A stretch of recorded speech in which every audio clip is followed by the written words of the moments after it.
15 বছরের ছোট্টতে বিয়ে হয়ে যায় সেদিন 28 বছর বয়সী সুঠাম ফর্সা বর্ণের এক পুরুষের সঙ্গে, যার সঙ্গে তার বিয়ে হয়েছে সে ইউনিয়ন পরিষদের চেয়ারম্যানের ছোট ছেলে জাঙ্কু। শুরুতে বিয়ে নিয়ে তে দোটানায় থাকলেও যখনই শোনে পাত্র চেয়ারম্যানের ছেলে, তখন থেকেই সে বেঁকে বসে। সবাইকে তো আর বলা যায় না যে সে ওই লোকটাকে অপছন্দ করে, তাই তো সে বলল, এখনই আমি বিয়ে করব না। গ্রামের চেয়ারম্যান কিম নামজুনের বড় ছেলে মিনিউঙ্গি ছুগা আর ছোট ছেলে জিয়ন জাঙ্কুক, সবাই তাকে জাঙ্কুক বলেই ডাকে।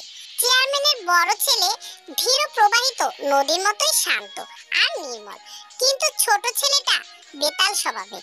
পান থেকে চুন খসলেই ধমক দিয়ে উঠবে, কথা বলার ধরন মনে হবে এইমাত্র সে কারোর সঙ্গে ঝগড়া করে এসেছে। তার বড় বড় চোখের উপরে সব সময় কোচকানো ভুরু জোড়া, যেন আশেপাশে যা দেখছে যা শুনছে কোনোটাই তার মনে ধরছে না। সবকিছুতেই প্রচুর বিরক্ত সে। তার সামনে তো জোরে হাসাও বারণ। তে ভেবে পায় না যে লোক বৃহস্পতিবার ও শুক্রবার মেয়ে মানুষের বিরক্তে কাচারি ঘরে গিয়ে কাটায়, সেই লোক তাকে কেন বিয়ে করতে চাইছে। গ্রামে তখনও বিদ্যুৎ আসেনি। চেয়ারম্যান কিম নামজুন উপর মহলে আবেদন করেছে বিদ্যুৎ সংযোগের জন্য। তিনি এবার তৃতীয়বারের মতো চেয়ারম্যান নির্বাচন হয়েছেন। তার বদৌলতে গ্রামটা ধীরে ধীরে উন্নতির মুখ দেখছে। আগের তুলনায় মানুষ সুযোগ সুবিধা পাচ্ছে। ব্যবহারেও তিনি অমায়িক একজন লোক। বড় ছেলে বাবার মতোই হয়েছে, মেজোটা হয়েছে দাদির মতো, একেবারে খিটখিটে স্বভাবের।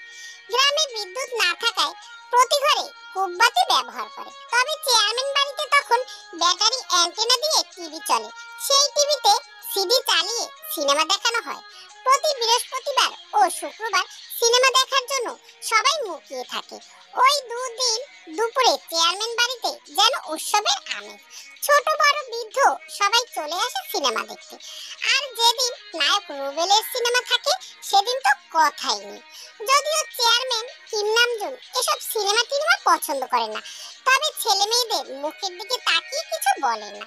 টিভিটা এনেছিল তার ছোট ছেলে জাঙ্কুক।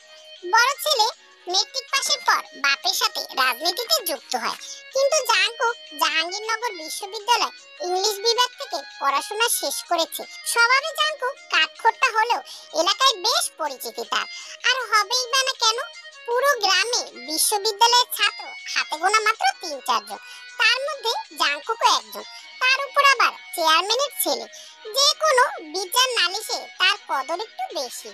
ঢাকা থেকে একদিন সে গ্রামে এলো, সঙ্গে টিভি নিয়ে। তখন মানুষ রেডিও শুনলেও টিভি খুব কম জনেই দেখেছে, অনেকে তো টিভির নামও শোনেনি। সেদিন প্রথমবারের মতো জাঙ্কুক তাদের বাড়িতে টিভির কেরামতি দেখালো। সেদিন থেকে সপ্তাহে 2 দিন সবাই তাড়াতাড়ি কাজকর্ম সেরে চেয়ারম্যান বাড়িতে চলে আসে। বৃদ্ধ বৃদ্ধারা টিভির দৃশ্য দেখে কখনো হাসে, কখনো আবার অবাক হয়ে তাকিয়ে থাকে। একদিন পাশের বাড়ির এক বৃদ্ধ দাদি শাবানা আলমগীরের সিনেমা দেখে বললেন, আহ কি শোভা, কত সুন্দর করিয়া বউ জামাইরে ভাত দিতেছে আর বাতাস দিতেছে, জামাইটাও বউরে ভাত খাওয়াইয়া দিতেছে। আমার 2 পোলা 2টা বউ খালি সারাদিন কাইজা করে, পোলা 2টা আইলে ওই 2টাই কান ভারী করে। এমন করিয়া ভাত দিলে বাতাস দিলেই তো জামাইগো সোহাগ পাইতো।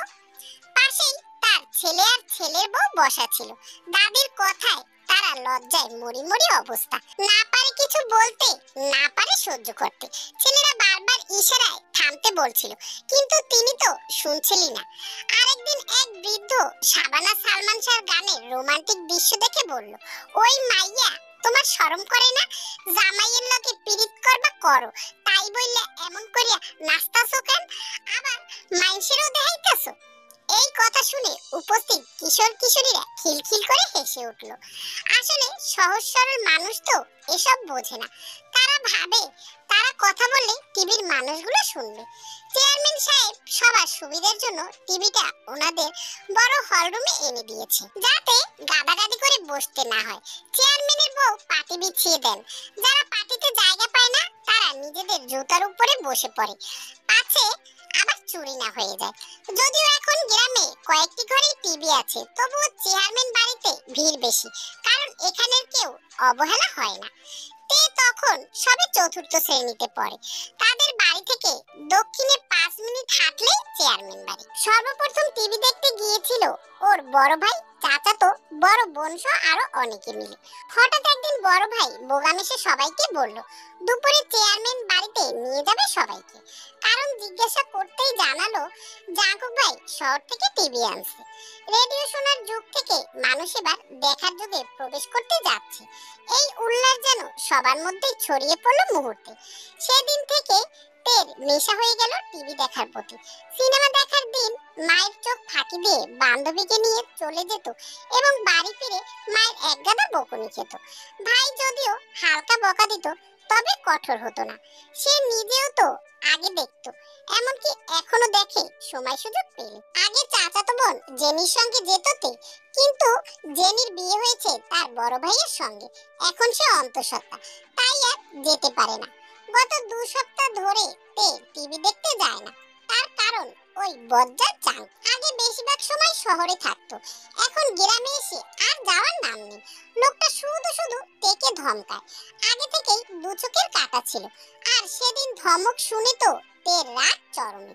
2 সপ্তাহ আগের কথা, বৃহস্পতিবার টিভিতে অন্তরে অন্তরে সিনেমাটা চলছিল।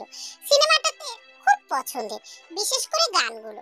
মৌসুমীর চঞ্চলতা আর তার বোকাশোকা ভাবের সঙ্গে যেন নিজেকে মিল পায়।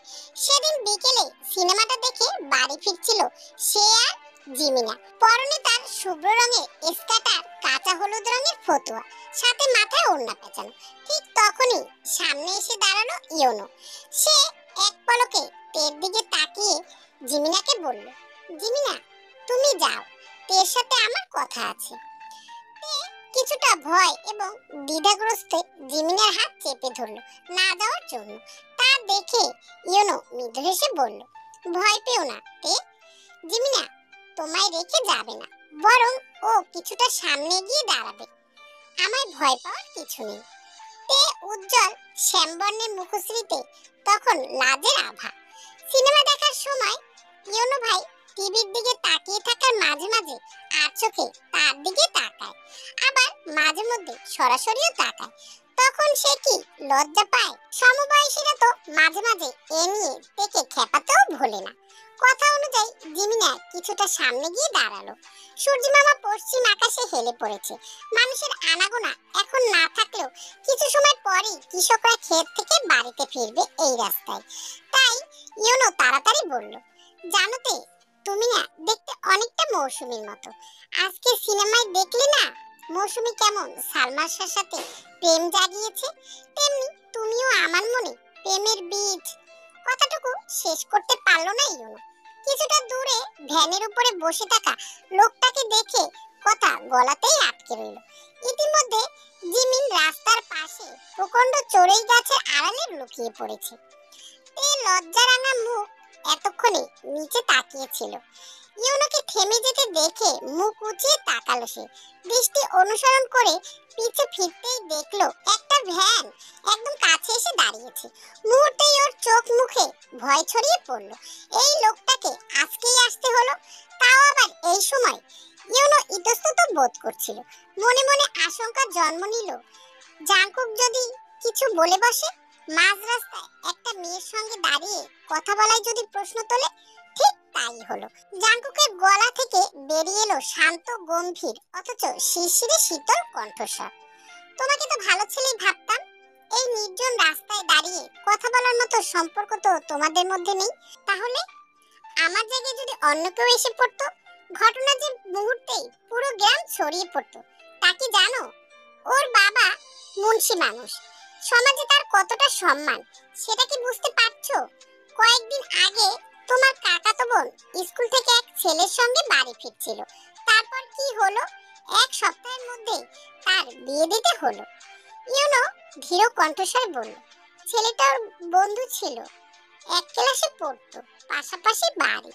সেটা কি প্রথমে কেউ জানতো? যে প্রথমে দেখেছে সে না জেনে শুনেই গুজব ছড়িয়েছে। আর তুই এতটা বেকুব যে এই কথাটা মাথায় এলো না। এভাবে কেউ দেখে পেলে কি হতে পারতো?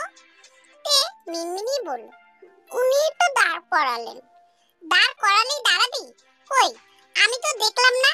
তোকে হাত ধরে আটকে রেখেছে নাকি প্রেমালাপ শুনে মনে রং লেগেছে? যা বাড়ি যা। তে দ্রুত পায়ে বাড়ির দিকে হাঁটা তুললো। 1 সেকেন্ড দেরি হলেই এই লোক নির্ঘাত গালে চড় বসিয়ে দেবে। তে দূরে চলে যেতেই জাংকুক তার দিকে আঙুল তাক করে ইয়োনোকে বলল, তে রিমঝিম বৃষ্টি কেবল আমার আকাশেই ঝরবে, বোঝা গেল? ইয়োনো বোকার মতো কিছুক্ষণ তাকিয়ে রইল। যখন ব্যাপারটা বুঝতে পারলো তখন তার আকাশটা মেঘশূন্য হয়ে গেল।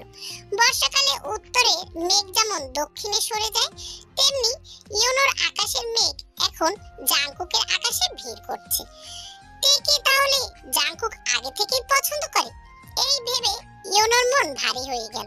চেয়ারম্যানের ছেলের নজর যখন তের উপরে, তখন তার সুযোগ শূন্যেরও কম। যেহেতু মুন্সি নিশ্চয়ই চেয়ারম্যানের শিক্ষিত সুদর্শন ধনী পরিবার ছেলেকে রেখে তার মতো অর্ধশিক্ষিত দরিদ্র ঘরের ছেলেকে জামাই করবে না।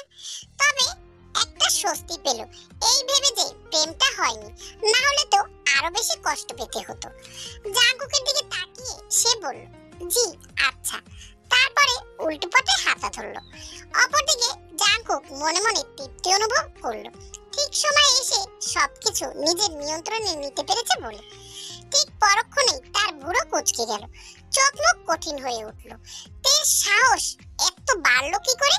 সেদিন রাতেই তের বড় ভাই বাজার থেকে ফিরে তেকে বলল, চেয়ারম্যান বাড়িতে যেন আর না যায়, এমনকি স্কুল ছাড়া কোথাও যাওয়া চলবে না। সেই কথা মেনে তে কোথাও যায়নি। অথচ আজ দুপুরে পুকুর ঘাটে গিয়ে শুনলো ওর বিয়ে ঠিক হয়ে গেছে। রান্নাঘরে পেঁয়াজ রসুন ছিলতে ছিলতে মা বলছিল, তাড়াতাড়ি গোসল করে কাপড় পরে রেডি হ, পাত্র দেখতে আসবে, পছন্দ হলেই রাতে বিয়ে। বিয়ের কথা শুনে তের মন এক মুহূর্তের জন্য খারাপ হলেও মায়ের সন্তোষজনক কথা শুনে মন পুলকিত হয়ে উঠল। ওদের বাড়িতে টিভি আছে, ইস কতদিন ধরে সিনেমা দেখা হয় না, ওখানে বিয়ে হলে তো আর কোনো সিনেমা দেখা বাদই যাবে না। পুকুর ঘাটে পাশের বাড়ির ভাবির সঙ্গে দেখা হলে ভাবি বিয়ের কথা শুনে তেকে নানা কথা বলে লজ্জা দিলেন। গোসল সেরে রুমে আসতেই জেনি একটি লাল টকটকে কাতান শাড়ি আর অন্যান্য জিনিসপত্র এনে দিল। শাড়িটা দেখে তের চোখ বিস্ময়ে বড় হয়ে গেল। জীবনে এমন শাড়ি সে দেখেনি। চেয়ারম্যান বাড়ির বড় বউকে জামদানি শাড়ি পরতে দেখেছে, যা পুরো গ্রামে আর কোনো বাড়ির বউরা পরতে পারে না। কিন্তু এ তো জামদানি নয়, তবু এটা খুব দামি, তা দেখেই বোঝা যাচ্ছে। তাহলে যার সঙ্গে ওর বিয়ে হচ্ছে সে নিশ্চয়ই বড়লোক। তের ভাবনা ছেড়ে দিয়ে জেনি বলল, যে কিনেছে তার পছন্দ কিন্তু চমৎকার। ঘরে ঢুকতে ঢুকতে বোগাম হেসে বলল, জাংকুক ভাইয়ের পছন্দ সুন্দর দেখাই যাচ্ছে, তাই তো গায়ের এত মেয়ে রেখে আমার বোনকেই পছন্দ করেছে। মুহূর্তেই তের গলা শুকিয়ে গেল। তাহলে ওই লোকটা আমাকে বিয়ে করতে চায়? এক মুহূর্তে সব রঙিন স্বপ্ন ভেঙে চুরমার হয়ে গেল। আর দেরি না করে স্পষ্ট জানিয়ে দিল সে এই বিয়ে করবে না। যেহেতু বোগাম জেনি দাদি সবাই বোঝাতে লাগলো বিকেলে চেয়ারম্যান বাড়ির লোকেরা আসবে। যেহেতু মেয়ে আগে থেকেই পরিচিত, তাই নামমাত্র দেখা আর কি। মূল উদ্দেশ্য রাতেই বিয়ে পড়ানো। কন্যা সন্তান ঘরের রহমত, তাই যেহোক মেয়েকে একটু বেশি ভালোবাসেন। ধমক দিতে পারলেন না, কিন্তু বুঝিয়ে বললেন। কিন্তু তে নিজের যুক্তিতে অনড়। সে জানে জাংকুক দেখতে সুন্দর হলেও আসলে ভয়ঙ্কর আর কাঠখোট্টা একটি ব্যক্তি। পাত্রপক্ষ আসার আগে নিয়ম অনুযায়ী তেকে মেরুন রাঙা সুতি শাড়ি পরিয়ে সবার সামনে আনা হলো। মেয়ে দেখা, আলোচনা সব চললো। এশার নামাজের পর বিয়ে। বিবাহ বিরোধী তের কাছে হাজারটা যুক্তি ছিল, কিন্তু কিছুই কাজে এলো না। সে চিৎকার করে বলল, ওই বুড়োর সঙ্গে আমার বিয়ে দাও কেমনি? জেনি যুক্তি খণ্ডালো, বুড়ো লোকেরাই বউরে বেশি যত্নে রাখে। তে সঙ্গে সঙ্গে বলল, আমার ভাই তো বুড়ো না, তোমার কি যত্নে রাখে নাই? তাও লাভ হলো না। শেষমেশ রীতিনীতি অনুযায়ী তেকে কোলে তুলে নিয়ে পাটার উপরে বসানো হলো। বাড়ির মুরব্বীরা এসে প্রথমে, তারপর সবাই গায়ে হলুদ মাখলো। বিয়ের গোসল শেষ করে ঘরে নিয়ে বসানো হলো। এশার নামাজের পর জাংকুক এলো তার ছোট ভাই ও বন্ধুদের নিয়ে। তেকে পরানো হলো কাতান শাড়ি, চোখে কাজল, ঠোঁটে লিপস্টিক আর হাতে চুড়ি। খোপায় গুজে দেওয়া হলো বেলি ফুলের মালা। জিমিন এসে মালা গুজে দিল খোপায়। তেকে বসানো হলো বোগামার জেনির রুমে। ঘরের সামনের উঠোনের এক কোণে বরপক্ষের আসন পেতেছে। অল্প সময়ের মধ্যে বাড়ির ছেলেমেয়েরা লাল নীল কাগজ দিয়ে পুরো উঠোন সাজিয়েছিল। ছোট ছোট ছেলেমেয়েরা হইচই করছে। থেকে বাড়ির বড় আপু ও ভাবিরা মিলে নানা কথা শোনাচ্ছে, যা শুনে তার লজ্জায় লাল নীল হওয়ার কথা থাকলেও গভীর কোনো এক চিন্তায় সে মগ্ন। এদিকে জাঙ্কুকের শূন্যস্থান পূরণের সময় যত ঘনিয়ে আসছে ততই তার হৃদস্পন্দন তীব্রতা বৃদ্ধি পাচ্ছে। কিছুক্ষণের মধ্যেই শোনা গেল জাঙ্কুকের মুখে নিঃসারিত কণ্ঠ, কবুল, আলহামদুলিল্লাহ। সবাই সমস্বরে বলে উঠল আলহামদুলিল্লাহ। কাজী সাহেব কনের রুমে আসলেন হাতে খাতা নিয়ে। থেকে কবুল বলতে বলা হলো। সে নিশ্চুপ। 1 মিনিট, 2 মিনিট, 3 মিনিট অতিবাহিত হয়, কিন্তু তার নড়চড় নেই। কাজী সাহেব অতিষ্ঠ হয়ে উঠলেন। পরিবারের সবাই লাগাতার বোঝাচ্ছে। উঠানের ওপাশ থেকে হইচইয়ের আওয়াজ আসছে। এর মধ্যে জাঙ্কুক হন্তদন্ত হয়ে রুমে ঢুকে সবার দিকে একবার তাকিয়ে দৃষ্টি স্থির করলো বধূ সাজে সজ্জিত রমণীর উপরে। গম্ভীর স্বরে বলল, সবাই একটু বাইরে যান তো। ছোট মানুষ লজ্জায় বোধহয় কবুল বলতে পারছে না। তার কথা মতো একে একে সবাই বাইরে বেরিয়ে গেল। কেবল বোগাম বাদে। বোগাম তার বোনের হাত শক্ত করে ধরে আশ্বাস দিচ্ছে। তে এক দৃষ্টিতে নিচের দিকে তাকিয়ে হাতের নখ খুঁড়ছে। সে ভয় পায় এই লোককে, তাই কিছুতেই সে কবুল বলবে না বলে পণ করেছিল, কিন্তু তার স্থায়ী হবে বলে মনে হয় না। জাঙ্কুক ধমক দিয়ে বলে উঠল, কবুল বলবি নাকি কাঁচা কঞ্চি নিয়ে আসবো? এই মুহূর্তে কবুল না বললে আমি কাঁচা কঞ্চি দিয়ে তোর পা থেকে মাথা পর্যন্ত পেটাবো। আর এক মুহূর্ত দেরি না করে হরহর করে কবুল বলে দিল তে। কাজী সহ সবাই সমস্বরে আলহামদুলিল্লাহ বলে উঠল। বিয়ে পড়ানো শেষে বাড়ির মুরব্বীরা বর কনেকে এক পাটিতে পাশাপাশি বসালো। তের এক দাদি বাটিতে করে মিষ্টি নিয়ে আসলেন। তে প্রথমে এক হাতে মিষ্টি নিয়ে অন্যদিকে দৃষ্টি রেখে জাঙ্কুককে খাইয়ে দিতেই হাতে কামড় খেল। তৎক্ষণাৎ সে আর্তনাদ করে উঠল জোরে। রুমে থাকা বোন ভাবিরা খিলখিলিয়ে হেসে উঠল। কি দরজার ব্যাটারে! তে মনে মনে ভেঙচি কাটলো। জাঙ্কুককে খাইয়ে দিতে বললে সে একটি মিষ্টি কনের মুখের সামনে ধরলো, কিন্তু কনে মুখ খুললো না। পাশ থেকে এক ভাবি বার কয়েক বলেও লাভ হলো না, বড় কম যায় না। হাতের মিষ্টিটা জোর করে ঠেসে দিল মুখে। আবারও আরেক দফা হাসির গুঞ্জন শোনা গেল। তারপর এলো আয়না দেখার পালা। লাল খয়েরি রঙের একটি গোল আয়নায় দুজনের মুখের সামনে ধরা হলো। আয়নায় জাঙ্কুকের পলক না পড়লেও তের দৃষ্টিপাত ঘটলো বহু পরে। মুহূর্তেই ওর শীত দ্বারা বেয়ে শীতল স্রোত নেমে গেল। লজ্জায় আড়ষ্ট দৃষ্টি নামিয়ে নিল সে।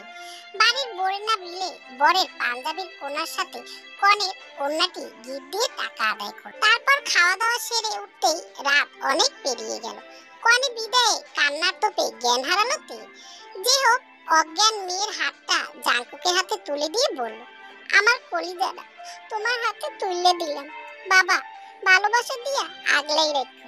মাথা নাড়িয়ে হ্যাঁ বোঝালো জাঙ্কুক। কোলে তুলে নিল নববধূ প্রেয়সীকে। কাঁচা হলুদ গাঁথা ফুলে সজ্জিত পালকিতে বসিয়ে দিল। ছোট্ট এক কিশোর মগে পানি নিয়ে আসলো, তা ছিটিয়ে দিল নববধূর চোখে মুখে। মুহূর্তেই চোখ মেলল তে, তাকিয়ে দেখলো নিজ স্বামীকে। কান্নার তোপে হেঁচকি তুলে ডাকলো তার আব্বাকে। ততক্ষণে বেহারারা পালকি কাঁধে চলতে শুরু করেছে। পালকির সাথে সাথে নতুন বর এগিয়ে চলল গন্তব্যে। ইতিমধ্যে বর পক্ষের অধিকাংশই বাড়ির দিকে পৌঁছে গেছে প্রায়। নবরা যখন বাড়ি পৌঁছালো তখন প্রায় মধ্যরাত। বাড়ির পূর্ব বধূরা মিলে নতুন বউ বরণ করে নিল। থেকে কাতান শাড়ি পরিবর্তে গোলাপি জামদানি শাড়ি পরিয়ে দিয়ে আসা হলো জাঙ্কুকের রুমে। পুরো রুমটাই গাঁদা ফুলে সজ্জিত। লোকটার গাঁদা ফুল খুব পছন্দ। সিনেমা দেখতে এসে তে মাঝে মাঝেই দেখতো গাঁদা ফুলের বাগানে পরিচর্যা করতে। পুরো বাগান তার প্রায় গাঁদা ফুল দিয়ে ভরপুর। রুমটাও সাজিয়েছে গাঁদা ফুলের মালা দিয়ে। তার মধ্যে দরজার সামনে আওয়াজ শুনতে পেল তে। কান খাড়া করলো শোনার জন্য। টাকার পরিমাণ নিয়ে তর্ক চলছে ভাই বোনদের মধ্যে। জীবনে দুটো কথার জায়গায় তিনটে কথা না বলা লোকটা টাকা নিয়ে ভাই বোনদের সাথে তর্ক করছে। আর তর্ক হবেই বা না কেন? মেয়েগুলো এত কষ্ট করে রুম সাজানো, অথচ পারিশ্রমিক নিবে না। তবে তর্ক বেশিক্ষণ স্থায়ী হলো না, কারণ জাংকুকের কাছে যত দাবি করা হয়েছে ততই দিয়ে দিয়েছে। তার বেশি কথা বলা এবং শোনা পছন্দ নয়। দরজার দিকে তাকিয়ে থাকা অবস্থায় জাংকুক সাদা পাঞ্জাবির বোতাম খুলতে খুলতে রুমে ঢুকলো। লজ্জায় চোখ নামিয়ে নিল তিনি। খাট থেকে নেমে এগিয়ে গেল স্বামীর দিকে। ওর দাদির মুখে শুনেছিল বিয়ে রাতে স্বামীর পা ছুঁয়ে সালাম করতে হয়। নিয়মটা কতটা সঠিক জানে না সে, জেনিয়াপাও বলেছিল। একটু ঝুঁকতেই জাংকুক হাত ধরে সোজা করে দাঁড় করিয়ে দেয়। ঘুমটা সরিয়ে কপালে আলতো ছোট ছুঁয়ে দিল। মাশাআল্লাহ, ঘরটা একেবারে পরিপূর্ণ হয়ে গেছে আজ, সাথে হৃদয়টাও। লজ্জা পেয়ে মাথা নামিয়ে নিল সে। টুপ করে কোলে তুলে নিয়ে বিছানায় বসালো। পা জোড়া থেকে শাড়িটা একটু সরিয়ে পাঞ্জাবির পকেট থেকে বের করে একজোড়া নূপুর পরিয়ে দিল তাতে। আলতারাঙা পায়ে নূপুর জোড়া জলজল করছে যেন। এই নূপুরে শব্দ হবে না, আমি ঝুনঝুন পাথরের গুলো খুলে রেখেছি। শব্দ করা নূপুর আমার পছন্দ নয়। অতঃপর উঠে দাঁড়িয়ে লুঙ্গি ও গেঞ্জি নিতে নিতে বলল, তে পাখি, ঘুমিয়ে পড়ো। সারা রাত ও বাড়িতে ঘুমাতে পারোনি, কিন্তু একটু পরেই তো ভোর হয়ে যাবে। সমস্যা নেই, বিয়েতে যারা গিয়েছিল সবাই এখন ঘুমাচ্ছে। তে বাধ্য মেয়ের মতো খাটের একপাশে শুয়ে পড়ল। কিছুক্ষণ পর জাংকুক পোশাক পাল্টে এসে খাটের উপরে শুয়ে তেকে একটানে নিজের কাছে নিয়ে নিল। মাথায় হাত বুলিয়ে দিতে দিতে বলল, রাগ কমেছে আমার উপরে? কিছুটা। আচ্ছা, ব্যাপার না, আস্তে আস্তে কমে যাবে। তার পরের দিন রাতে তে খাটে শুয়ে আছে। ঘুম লেগে এসেছে চোখে। অপেক্ষার প্রহর যেন কাটছেই না। রাত গভীর হয়ে আসছে। তখনই চোরের মতো প্রবেশ করলো জাংকুক। বার কয়েক তেকে ডাকলো।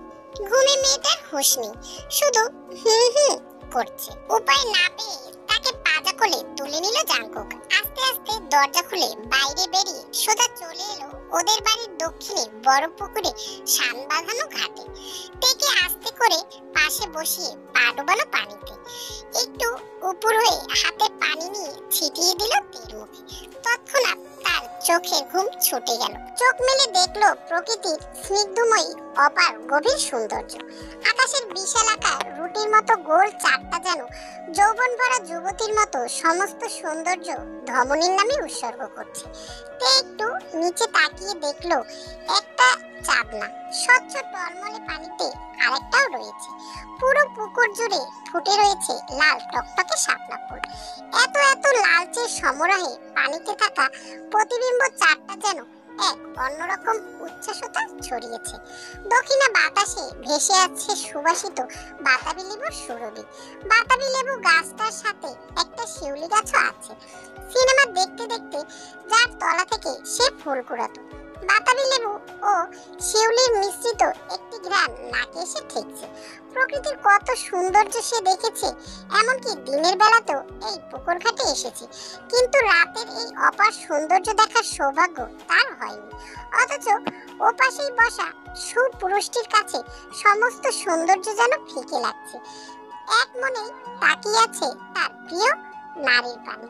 হঠাৎ চোখ ঘুরিয়ে দেখলো ডান দিকে। জাংকুক হাতে একটি লাল শাপলা নিয়ে তার খোপার চুলের পাশে ক্লিপ দিয়ে আটকে দিচ্ছে। ওর এসব কাণ্ডে লজ্জা পেয়ে গেল সে। লোকটাকে তার আগে খুব ভয় লাগতো, এখন আর লাগছে না। একদিন শুক্রবারে সিনেমা দেখতে এসেছিল সে। ওই দিন সম্প্রচারিত হচ্ছিল শাবানা আর হুমায়ুন ফরিদির সিনেমা পালাবি কোথায়। পুরো সিনেমা দেখে সে খিলখিলিয়ে হেসেছিল, এমনকি বড় রুমে থাকা সবাই। উঠোনে এসে যখন সমবয়সী মেয়েদের সাথে হাসছিল, তখনই পিছন থেকে এলো এক ধমক। তে বুঝলো ধমকটা শুধু ওকেই দেওয়া হয়েছে। অপরিপক্ক মস্তিষ্ক তার বুঝে আসে না। টিভি দেখতে আসা সবাই হাসলো, অথচ ধমকটা খেলো কেবল ও। সেদিন সাহস করে সে বলেই দিয়েছিল, আপনাকে আমার দু চোখেই দেখতে ইচ্ছে করে না। বিপরীত দিক থেকে ভেসে এলো, দু চোখে দেখতে ইচ্ছে না করলে এক চোখ দিয়ে দেখ, অপরটা বন্ধ করে রাখ। বারণ তো করিনি। সেই থেকে সে লোকটাকে একেবারে অপছন্দের তালিকার প্রথমে রেখেছে। এই গন্ডারের চামড়ার মানুষটাই তার প্রিয় মানুষ হয়ে যাবে আজ, কে জানতো। এসব ভাবনার মাঝে টুপ করে চুমু খেয়ে দিল জাংকুক তার গালে। পরক্ষণে লজ্জায় মাথা নুইয়ে দু হাঁটুর ভাঁজে রেখে সরে গিয়ে ঘাটের কিনারায় বসলো। জাংকুক ধমকে সুরে বলল, শাবনূর হতে চাস? আমি সালমান শাহ হতে পারবো না। মৌসুমী মাথা নাড়ালো তে। লোকটা তিতা কথায় মুখ বাঁকালো সে। একটু আগে কত ভালো ছিল, এখনই শুরু হয়ে গেছে। ভালো আচরণ বোধহয় বেশিক্ষণ স্থায়ী হয় না। কোথায় উঠে এসে পাশে বসবে তা না, ধমকানো শুরু করেছে। এরই মধ্যে শোনা গেল জাংকুকের গভীর ডাক, পাশে এসে বস। অজ্ঞতা উঠে এসে বসলো পাশে। লুঙ্গির কোষ থেকে নীল রঙা রেশমি চুড়ি বের করে হাতের আঙুলের ভাঁজে রেখে একটা একটা করে পরিয়ে দিতে লাগলো। হঠাৎ মুখের দিকে তাকিয়ে তে বলে উঠল, একটা কথা জিজ্ঞাসা করি? কর। কবে আপনি আমায় প্রথম দেখেছিলেন? সেই ছোটবেলা থেকেই তো তোমাকে দেখছি। আরে না, প্রথম কবে প্রেমে পড়েছিলেন সেটাই জিজ্ঞাসা করছিলাম। চুড়ি পরানো শেষে কিছুক্ষণ হাত নেড়ে চেড়ে দেখে আকাশের দিকে তাকিয়ে বলল, তোমার আব্বার সাথে আমার আব্বার সম্পর্ক ভালো আগে থেকে। সেই সুবাদে তুমি অনেকবার তোমার আব্বার সাথে আমাদের বাড়িতে এসেছো। আবার আমিও আব্বার নির্বাচনের জের ধরে তোমাদের বাড়ি গিয়েছি। তখন তুমি ছোট ছিলে। তবে একদিন ধরনীর বুকে ছিল রিমঝিম বৃষ্টি, আর আমার হৃদয়ে বৃষ্টি নেমেছিল রিমঝিমি। ছুটিতে ঢাকা থেকে বাড়ি ফিরছিলাম ওই দিন। আসার পথে হঠাৎ বৃষ্টি নামলো। সাথে ছাতা না থাকায় আমি সুবিন কাকার টঙে আশ্রয় নিই। পথের মধ্যে হঠাৎ দেখলাম অনেকগুলো মেয়ে দূর থেকে আসছে। তাদের কিছুটা সামনে একটি মেয়ে দ্রুত পায়ে হেঁটে আসছে, যদিও কাদার সঙ্গে হাঁটতে অসুবিধা হচ্ছিল। মুখ দেখে বোঝা যাচ্ছিল খুব রেগে আছে। সবার মাথায় বড় বড় কচু পাতা ধরে রাখা। সেই যে ছোট্ট মেয়েটার প্রেমে পড়লাম, তা দিনকে দিন চক্রবৃদ্ধি হারে বেড়েই চলেছে। এখন শুধু প্রেম নয়, প্রচন্ড ভালোবাসি। তোমার মনে আছে সেই দিনটার কথা? আর মনে না থাকারই কথা। দিনটা তো আমার জন্য স্পেশাল, তবে তোমার জন্য সাধারণ। একটু একটু মনে আছে, তবে আমি তো আপনার বিয়ে করতে রাজি ছিলাম না। জানি তোমার উপরে ইয়োনোর নজর ছিল, যেটা আমার নজর এড়ায়নি। তাই তো ওদের বাড়ির এক ছেলেকে রেখেছিলাম ওর উপরে নজর রাখার জন্য। ইয়োনোর সাথে ওর সম্পর্ক ভালো ছিল, তাই কথায় কথায় ইয়োনো বলে দেয় ওর মনের কথা। ছেলেটা ওই দিনই বাজারে ল্যান্ডফোন থেকে আমাকে জানায়। ভাগ্য ভালো, তার পরদিন ঠিক সময় পৌঁছেছিলাম, না হলে কেলেঙ্কারি হয়ে যেত একটা। আব্বাকে ওই দিনই বিয়ের কথা বলে সব বন্দোবস্ত করেছি। আপনি না লেখাপড়া শেষ করে ফেলেছেন, তাহলে এখনো শহরে থাকেন কেন? পড়ার কি শেষ আছে? বিশ্ববিদ্যালয় থেকে পাশ করে বের হয়েছি, তারপরও থাকতাম, কারণ তখন বাড়িতে বউ ছিল না। আর এখন চাঁদের মতো একটি বউ আছে বাড়িতে, আর যাব না। তে লজ্জায় মাথা নুইয়ে ফেলে। জাংকুক কাতর স্বরে বলে ওঠে, এত লজ্জা আর ভয় আজকে থেকে দুটোই চলে যাবে। কি কি কি করবেন আপনি? কি করব সেটা তো একটু পরেই বুঝতে পারবে বলেই জাংকুক থেকে কোলে নিয়ে ঘরে চলে আসে আর তেকে তার ভালোবাসার চাদরে জড়িয়ে নেয়। এক রাতের মধ্যেই জাংকুক তের ভয় আর লজ্জা দুটোই হরণ করে নেয় সঙ্গোপনে। তেও নিজেকে বিলিয়ে দেয় তার রাগী বরটার কাছে।